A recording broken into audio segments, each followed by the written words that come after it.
Ang nakakagulat na panalo ng Akari laban sa Chocumucho sa Game 1 semifinals. Talagang napaka-unpredictable nga ng season na ito kung saan di mo aakalaing underdog man kung ituring ay papalagrin. Isang kamanghamanghang bakbakan na nagbigay sa atin ng makapigil hininga na laban. Pero, magkakabawi kaya ang Chocumucho? Dahil sa pinakitang galing ng dalawang kupunan na nagmula sa nakakapagod na 5 set na laban sa quarterfinals at tila hindi maiiwasan ng isa pang epic showdown, talagang labanan ng stamina sa bawat rallies. Bagamat nauna ang Chocumucho sa unang set sa score na 25-20, ngunit nakabawi ang Akari at nanalo sa pangalawang set sa score na 25-19.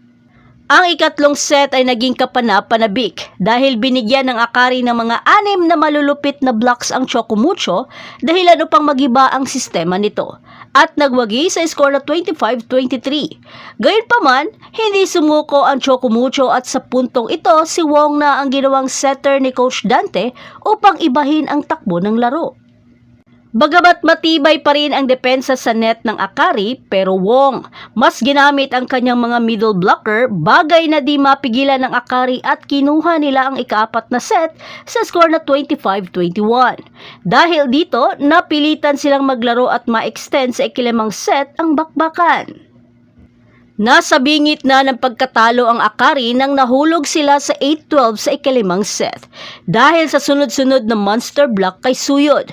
Ngunit nangyari ang hindi inaasahan nang si Gretchen Soltones ay nag-udyok ng isang mabilis na 8-2 run dahil sa sunod-sunod na puntos, kabilang ang isang mabigat na service ace laban kay Cici Rondina at ang isang mahalagang challenge call ang nagpatunay sa block touch sa daliri ni Dina Wong sa isang atake ni Fitness Peros na nagpanatili sa Akari sa laro. Sa puntong ito, labanan na ng stamina at tibay ng dibdib ang bakbakan. Lalo na ng 2 beses inattempt ni Wong na mag 1-2 play, kaso mabilis dumepensa ang Akari sa kanilang floor defense. Pero nakuha pa rin tapusin at makapuntos ni Cici Rondina sa isang off-the-block hit na naglagay sa kanila na mag-match point sa score na 11-14. Pero dahil sa isang service error mula kay Regine Arucha ang nagbigay ng mahalagang puntos sa Akari. Dito na nakakuha ng tiyempo ang Akari nang nagbigay ng isang solidong sharp cross-court attack si Nisperos.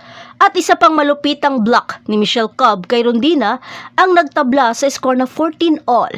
Dito na napilitang mag-timeout ni Coach Dante upang pahupain ang momentum ng Akari. Sa puntong ito, lubos nang nagbago ang momentum. Ang atake ni Rondina